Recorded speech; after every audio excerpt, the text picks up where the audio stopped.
Which emotion drives people the most?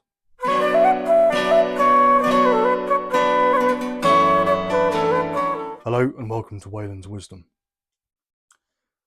So the question of what emotion drives people the most, or what's the most motivating factor in a person or a group of people's lives in terms of decision making, or um, having opinions, or really doing anything, could probably be boiled down to fear. Now, I will explain, because it does need explaining. So recently, I have made the mistake of looking at various social medias that I haven't used in some time, primarily Facebook. And I went on there, and there were two sides arguing a lot. There were Greens and there were Reform supporters. Because we just had a bunch of local elections across the country, and in some areas that's been quite a big and important thing. In Norfolk, it's not actually as big as I thought it would have been, because we haven't been able to vote for about 2 years, because our various governments decided to uh, cancel elections and put money onto nonsense projects that aren't going to really do anything. And we've just got the privilege of voting back.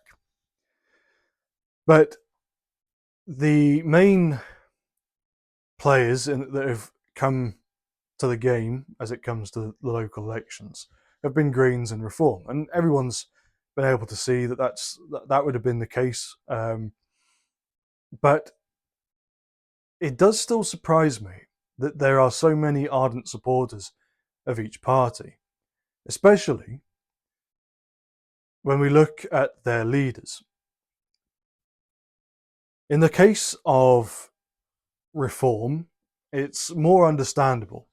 We don't really have many options on the right, and we don't have many established options. Reform are really the only established option that we can see are going to do well in the local and general elections. Of course, they have some issues in terms of their popularity at the moment, but as far as a party that's been able to blanketly field candidates, Reform's really the only, I hate to say it, but the only right-wing party that people have been able to vote for. Of course, in East Norfolk, on the coast, primarily around Yarmouth, people have been able to vote for Great Yarmouth First, which restores trial party, essentially. But for the rest of us, it's been between the main four parties, or five, those being Greens, Lib Dem, Labour, Tory, and Reform. Nigel Farage, the leader of Reform, has had some issues regarding his respectability, regarding his trustworthiness, that if anyone else had these issues, they would have likely been either asked to step down, voted out, or ejected from the party. Now, of course, Reform doesn't have the same democracy that as a party that perhaps the Conservatives do, or that Labour does, or that Lib Dem do, or even Green. And because Reform are really the only option for a lot of people, they're not too hasty in not voting for Reform. They're afraid that a left-wing government such as the Greens will come in, and so they vote for Reform rather than for a council that will actually do anything, or for a party that will actually do anything. And so they think, well, if I vote Reform, I'll get my right-wing party, I'll have cheaper council tax and they'll sort out this and that.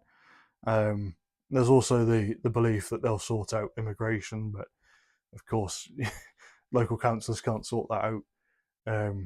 But anyway, they're afraid of what will come, so they vote reform. Now, I was thinking also, because I'd seen on Facebook that someone had said, well, what's Zach Polanski ever done? Why do you hate Zach Polanski? What's he ever done to you? Now, it doesn't really matter what someone does to me. If someone's a bad person, they're a bad person. I should say, this person didn't say any of that to me. I was just reading through the comments. But I was thinking, well, Zach Polanski's done a couple things. One, primarily, that I would find abhorrent in a leader of any party. Even if he was my only hope, I wouldn't want him. And that was, he used to run a scam where he would try and convince women that through hypnosis they could enlarge their breasts. Now, from all the evidence that we can gather, that just isn't something that can be done. I don't know. I don't really know where the idea came from, but you know, it's a bold scam. I'll give him that. But the thing is, you've got multiple things there, of which Greens are supposedly against. You've got prying on women's insecurities and taking money from the vulnerable. And there are possibly some other things you could think of as it pertains to such an act. But you've got someone who is being very predatory towards women and, taking their money for the pleasure. Now, as far as I understand it, Zach Polanski isn't attracted to women, but that doesn't really matter. I myself am not attracted to men, but if I was to scam men in telling them that if I give you this pill, it will make you really, really strong and muscular, I think people would then try and cancel me outright, or at least the people who would have been otherwise following me would have, and as I would have assumed, Zach Polanski would have been by his own supporters and followers. Now, it could be that his own supporters don't know that he did this, but I would doubt it, considering this information has been not only publicly available, but also shared around and shared to them. But of course, I have to put myself in the mind of someone who is interested in politics but isn't on Twitter all the time, and who doesn't trust the words of centrist newspapers. They call right-wing, but what are in reality centrist newspapers. And I think, well, if I only watch a couple of YouTubers that speak about politics, or if I only follow a couple of accounts which speak about politics, then there would be no reason why I would come across that information. But it is such a ridiculous thing that a politician has done that it doesn't make sense that he's still there. Surely enough people within the Green Party would have already known at first, in the first instance, and enough after it being shared about in the news, people would have said, well, let's get rid of this guy. He's an absolute creep. He's obviously highly immoral, if not completely delusional. So we don't want someone like that as a leader. There are three things with Zach Polanski which are very important to why he's still in his position. One is that he's very good at saying the random crap that Green Party supporters will love him for and will clap along to, like seals. Secondly, is his identity. He is a third generation Polish Jewish immigrant. He's also gay, and he's very obviously not one of my camp's types. But thirdly, he's their only hope. Because when you have those former two things in a person, in a party such as the Green Party, and you have this idea that if he gets replaced, it will then damage the reputation of the Green Party enough to lose votes, and then a party like Reform will step in and uh, take lead of the country. Then people will be too afraid to say, let's get rid of him, let's get someone else in. Now, this fear is unfounded because if the Greens were to get rid of Zach Belansky and replace him with someone far more sensible and far less scammy, then I feel like their vote share would be a lot larger. A lot of those who are holding on to Labour would probably move over to the Green Party, and Labour will be completely crushed at that point. But because that fear, that surface level fear, is already there, they're holding to it too much, because what if our fears are correct? Now, of course, I'm an outsider to the Green Party, and I'm an outsider to the mindset that they have. And this is all that I'm saying is what I can only surmise, both from Reform and the Green Party. But it does make sense that it is fear that's stopping them. It's fear that's holding their hand, fear that's holding their voice, fear from seeing beyond the deluded possibility. Now, if more people can come away from their fears, especially that first fear, then they will see that there is a greater fear, a secondary fear, that can be overcome. Or at least the first fear can be overcome, because the secondary fear is a far more important fear that they need to face. And so they will find a better solution for that secondary fear. And the first fear becomes obsolete. So we come to the point where people have seen, well, I worry, or I'm scared that Reform aren't going to do the right thing. I'm scared that they're going to lie their way into government and basically be another version of the Conservative Party, and we'll have what people are terming the Farage wave, which will be a large wave of immigrants like we saw under Boris Johnson, and the problems will only get worse. And then they then want another party, a much more radical party, or at least one that seems radical enough that they can say to themselves, yeah, I'll go with this party. They seem like they want to do the right thing for my people. And so they go and support Restore. Now, in the case of the left, that was Labour to Greens. In a strange way, the Green Party are really the Restore of the left, although they are much older and more established. And so they say, well, we'll go with Restore because Rupert Lowe is saying the right things and he's being relatively trustworthy. I think there are a couple things or a couple questions that need asking of him, but that's not really the purpose of this video. But these are people who have overcome that first fear. What if Reform don't get in and Green get in? Well, I don't care. It doesn't matter.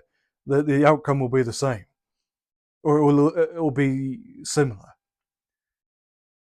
So long as we can get a party that will eventually, even if it's in 2035 or 2034, it doesn't matter as long as we get a party that will solve the problems. But then you get to the point where Restore replaces Reform, and people are then too afraid of leaving Restore despite its problems. And there have been problems in Restore even before this weekend where there was a problem with someone being deplatformed. But there'll come some issues with Restore, and people will be too afraid to jump ship. Now, in a way, that's a good sign. If people are too afraid to jump ship, that's a good sign of how big something is, or at least how big people think something is, or how big people think something will be. You see, we've had an example of this in the reverse with the Homeland Party. Because people saw that it wasn't ever going to go anywhere, they were okay with going against Kenny Smith and, telling him he needs to get his act together, and then eventually everyone jumping ship. Because they could see that nothing was ever going to come of Homeland.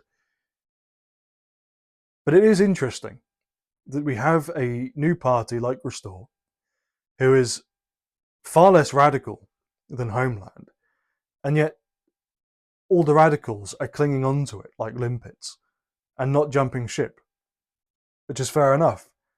I don't know, I'm not sure whether it shows loyalty or cowardice, but we shall see.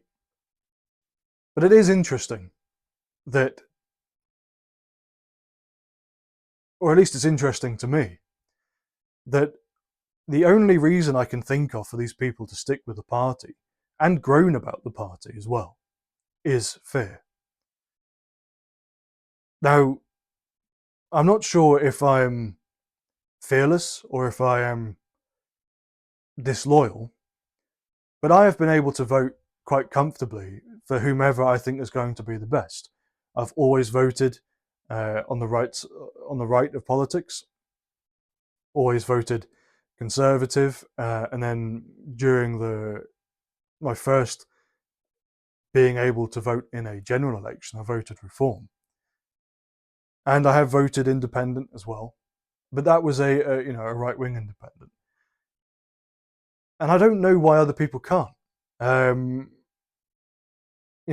speak to people and they'll say, well, you have to vote Reform because you don't want the Tories to do this. You don't want Restore to split the vote and this kind of thing.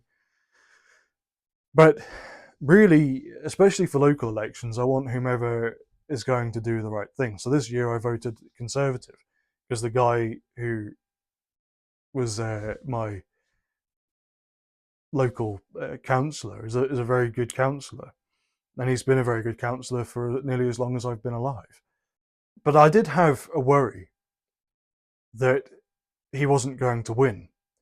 But this wasn't it wasn't in fear. I wasn't scared necessarily about whoever else was going to come in, mainly because it was a councillor position, and so they couldn't really do much. And my area has been in constant decline for a while, but it's relatively good. There aren't very many ways you can mess up my area. Even the roads are fairly all right. But anyway, I was worried he wasn't going to get in, but only because of the Reform lot. I was worried that he wasn't going to be voted in because the Reform lot were scared of a Green Party councillor, for instance, not realising that a Green Party councillor can't actually do anything. Likewise, or anything of any use. Whereas this Tory councillor could do stuff because he would do it beyond his own, or beyond what the job role entailed. He's been very good with, public issues and stuff. We've had a lot of really dark things happen in my area as of late, which are just they've never been heard of before in my area. My area's been, it's one of the closest parts of the city to the city, that's as peaceful as the countryside would be, and we've recently had some really dark stuff happen. There's some very obvious reasons as to why.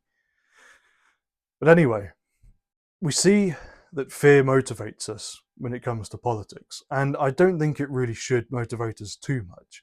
Of course, fear is a useful emotion, It's what keeps us breathing. It's what keeps us fed, and drinking water, staying active. The possibility that stuff could go wrong, that fear that we have that things could go wrong, is very important in keeping us alive.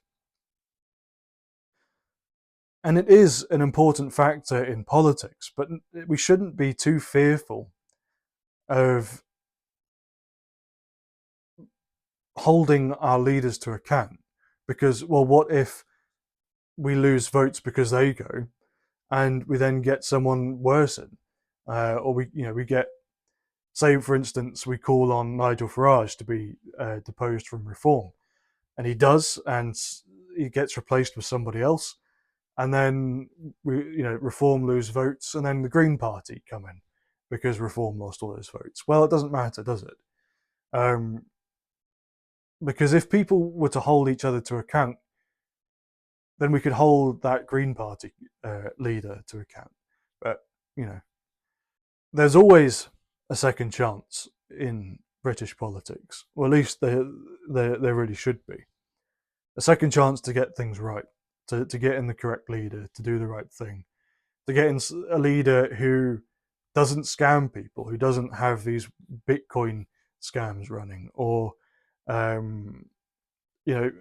convincing women that you can make their breasts larger through hypnosis, or whatever anyone has done.